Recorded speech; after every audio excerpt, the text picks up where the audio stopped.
रमाकांत एक ढाबे वाला था।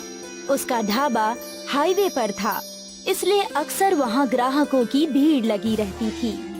भाई एक छोले पूरी, एक पुलाव। और एक दाल खिचड़ी, पर जल्दी करना। आप बैठिए, अभी भेजता हूँ। रमाकांत देर तक अपने ढाबे पर काम किया करता था और देर रात जब वो घर लौटता तो उसकी बेटी नीलिमा उसका इंतजार कर रही होती थी। तू सोई नहीं अब तक?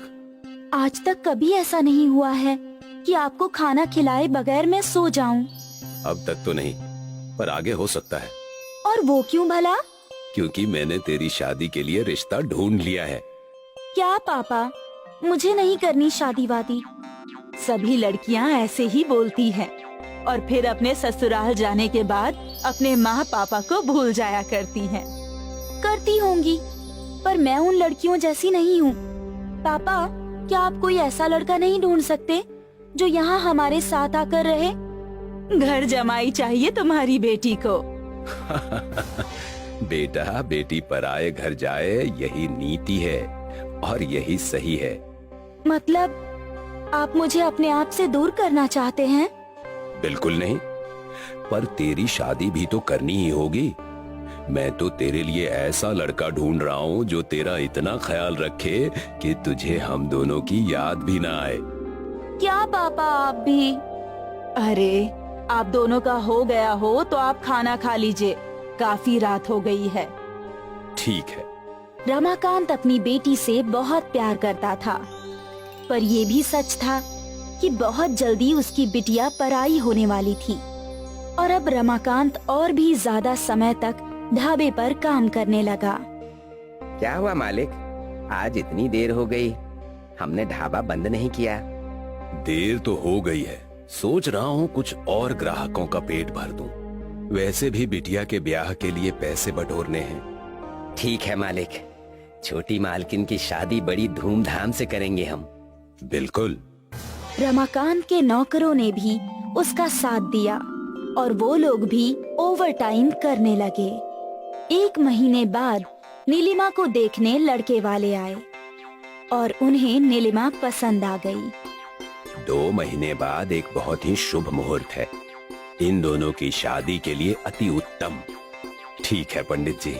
सभी लोग खुश थे। नीलिमा की शादी तय हो गई थी। रमाकांत यहाँ वहाँ से पैसे जोड़ने लगा।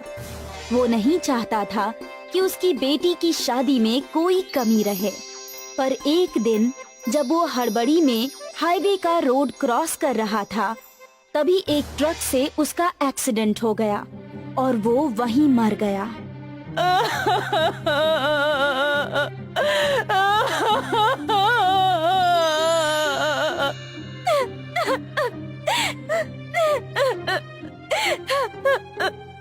जिस घर में डोली उठने वाली थी, उस घर में पिता की अर्थी उठी। सरिता और नीलिमा के जीने का सहारा ही चला गया। कुछ दिनों बाद किशोर रमाकांत के घर आया। भाभी, रमाकांत भाई ने मुझसे 2 लाख रुपए उधार लिए थे। कहा था कि बिटिया की शादी है, बाद में लौटा दूंगा। अब वो तो नहीं रहे, अब मेरे पैसे कौन लौटाएगा? उन्होंने मुझे इस बारे में कुछ नहीं बताया भैया। वो सब मुझे नहीं मालूम। अब ये बताइए, मेरे पैसे कौन लौटाएगा? मैं लौटाऊंगी। मेरे पिताजी का सारा कर्ज मैं लौटाऊंगी। आप बस मुझे 6 महीने की मोहलत दे दीजिए। ठीक है बेटा, मैं 6 महीने बाद वापस आऊंगा, पर तब तक पैसे तैयार रखना। सरिता ने अपना सर पकड़ लिया।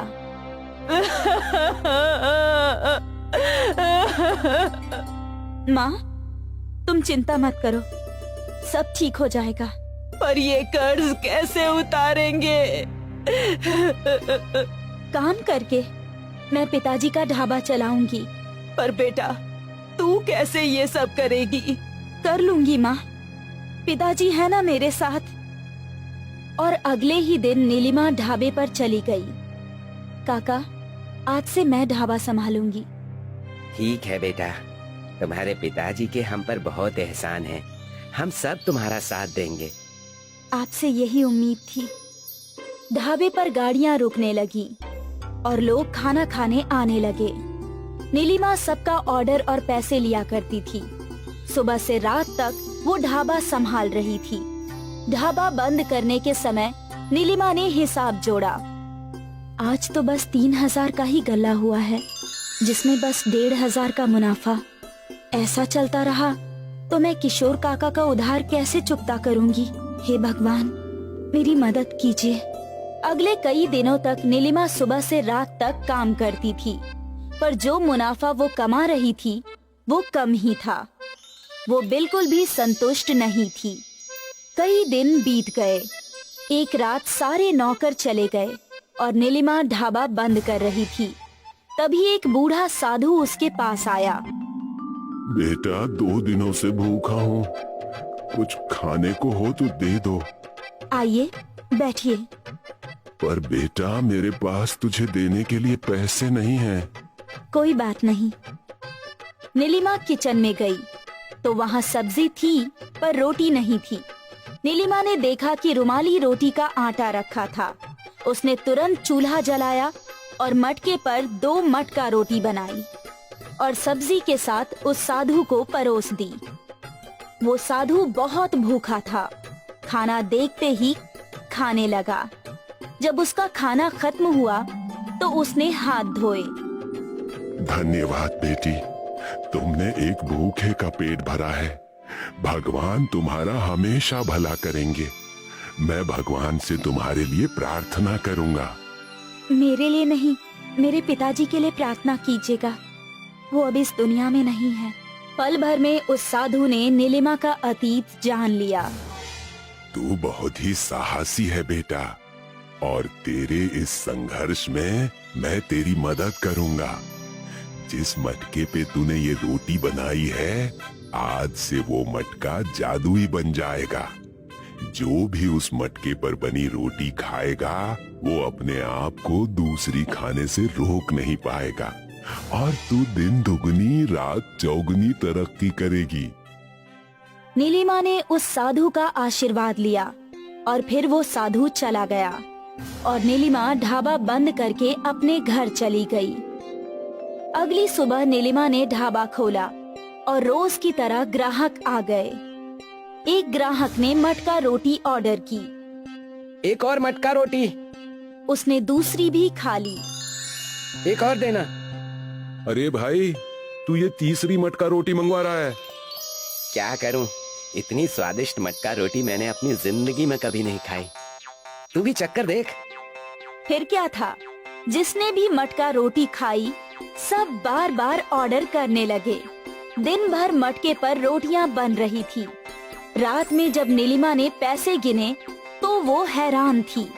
एक ही दिन में उसकी कमाई 10 गुना बढ़ गई थी। आज का मुनाफा 15,000। वो खुशी खुशी घर गई और अपनी माँ को सब कुछ बताया। बेटा, पर ऐसा कैसे? माँ, ये सब साधु बाबा का आशीर्वाद है।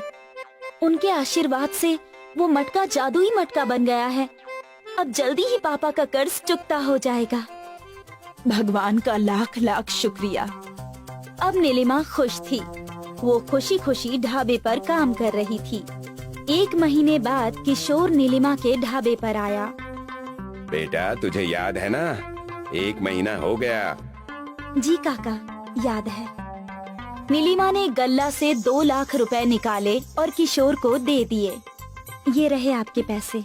इतनी जल्दी? बेटा, तूने इतनी जल्दी इतने सारे पैसे कहाँ से कमाए? भगवान की कृपा से। नीलिमा ने किशोर के कान में जादुई मटके का राज बताया। बस तब से ढाबा चल पड़ा है और आमदनी भी बढ़ गई है। अच्छी बात है। तू ऐसे ही तरक्की करती रह। मेरा आशीर्वाद हमेशा तेरे साथ रहेगा। किशोर नीलिमा को आशीर्वाद देकर चला गया, पर उसके मन में पाप था। रात को जब ढाबा बंद हुआ तो किशोर उस जादुई मटके को चुराने ढाबे में आया, पर जैसे ही उसने मटके को हाथ लगाया, मटका गर्म होने लगा। मटका इतना गर्म हो गया कि वो लाल हो गया और किशोर के हाथ जल गए। मेरे हाथ, मेरे हाथ। किशोर को अपने लालच की सजा मिली। उसको जादुई मटका रोटी वाला मटका भी नहीं मिला और उसके दोनों हाथ भी जल गए। इसलिए कहते हैं कि लालच बुरी बला है।